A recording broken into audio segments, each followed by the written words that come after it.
Investing in a solid AR-15 is a good way to invest in yourself and your preparedness, especially if you're trying to make ready for whatever impending doom probably awaits all of us in the not so distant future.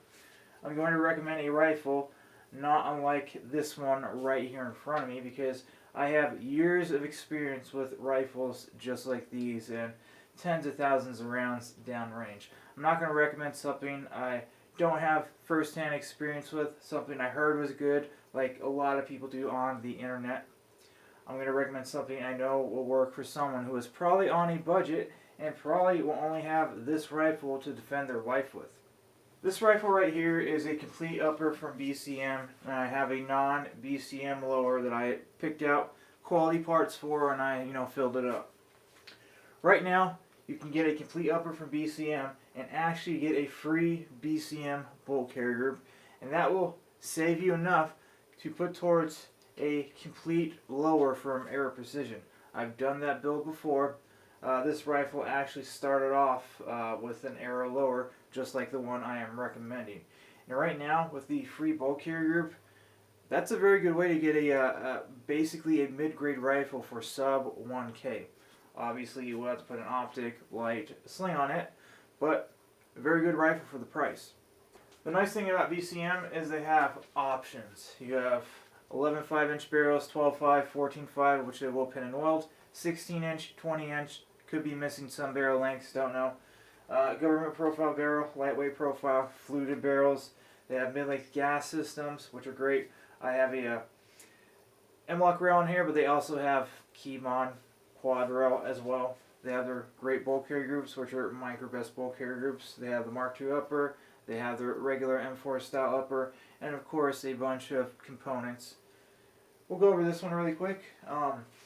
I absolutely love this rifle. The way it sits right now, it shoots just as soft as my Knight's Armament, possibly even a little bit softer. This thing shoots like you're shooting a 22 long rifle that's just a little bit louder. But that has to do with the mid-length gas system, and I do have a Spikes T2 buffer in here, which is slightly heavier than an H buffer, and it has crushed tungsten inside. So it's a very nice shooting rifle, very accurate. I have been able to achieve 1-inch groups with this. Could get below 1 inch if I had a more of a precision optic and a very good rest, but that's good enough for government work or good enough for against government work. So government profile barrel. This is a very lightweight M-LOK rail.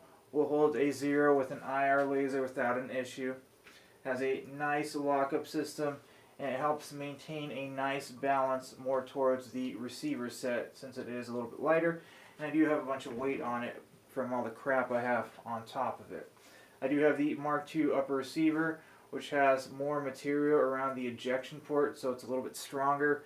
Forward assist has been brought closer to that shell deflector, and if you're left-handed and you rack from the right side, you're not going to snag your finger on the forward assist anymore, which is very nice.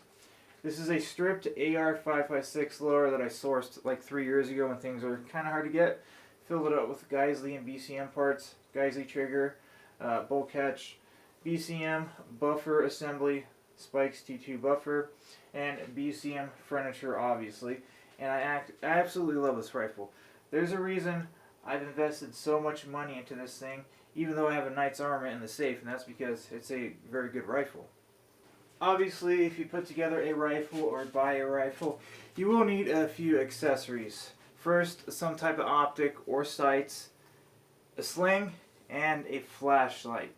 If you cannot buy all those things at once, get the optic first, then the sling, then the flashlight. Why? Because you need a way to aim the rifle, you need a way to retain it to your body, and you need a way to illuminate the darkness, so to speak, because most bad things happen at night.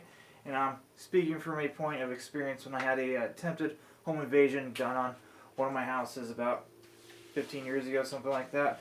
But a flashlight is definitely a necessity. We'll start off with what flashlight you should get if you're on a budget. If you're on a budget, get the Streamlight ProTac. Do not get an Olight. Do not get an Inforce. Olights have an internal battery which you must charge on the flashlight. These things take 123As, or you can put rechargeable batteries in here like I have right now. You can click this on.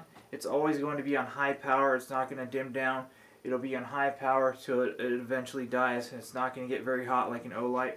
Puts out more candela than an Inforce, and it's a very good light. I do have an Arisaka mount on here, and I'm just utilizing this tail cap right here. My favorite sling are these Faro Concepts Slingsters because you can adjust them very quickly, like this one right here. So they are some of my favorite slings, and they are pretty reasonably priced. Of course, you can get a Blue Forest or like a Vikings Tactic sling if you wanted to. These are just ones that I like. Optic-wise, if you're on a very tight budget, just get a Holosun. If you can't afford it, get an Aimpoint Pro. They're about half the price of this Aimpoint Compton 4, and they're still a very good optic. Obviously, it's an Aimpoint, so it has a good battery life. Decent glass, nice bright reticle, lower 1/3 co-witness, and it does have night vision settings, which is something that matters a lot to me. But those are the accessories I recommend. You can also get a good pair of sights if you can't afford a good optic, like these Magpul Pros. These are the metal ones. I don't recommend the plastic ones, but I do like these Magpul Pro sights because they're nice and compact. They don't take up too much space like these giant Troy Combat sights. And you don't need a front sight tool or the tip of a 5.56 round to actually adjust the front sight. A few tips I want to give you. Do not buy any lowers or parts that are labeled BLEM. A lot of times they will obviously sell them at a reduced price. You get them, there's not a blemish on them, but they're out of spec. Not all of them, but things like lowers, I would not buy a BLEM lower because I've experienced that before firsthand and seen it secondhand. So I would not buy any lowers, especially that are labeled BLEM lowers, even if they're selling for a little bit cheaper. Do not buy them because they could have very loose tolerances, and you want a nice, pretty tight lockup between the upper and the lower so it's not wobbly and you don't get like any like reverse carrier tilt thing going on, which does happen when there's a very sketchy lower sometimes. Other than that, I would probably put an H buffer in your buffer tube if you buy a complete lower from like Arrow. It's most likely just going to be a carbon buffer. It will work fine, but if you put a slightly heavier buffer in there like an H, you don't really need anything heavier than that. It will recoil a little bit softer, and it will slow down the timing slightly in your favor. So I do like a slightly heavier buffer because there are some benefits. Alright guys, I just wanted to make this video to recommend this to you. Even without the free bulk carrier group going on, I would still go with BCM if I was on some type of limited budget because you get a very solid setup with BCM. If you have any questions, comments, of course, leave them down below, and I'll see you guys in the next one.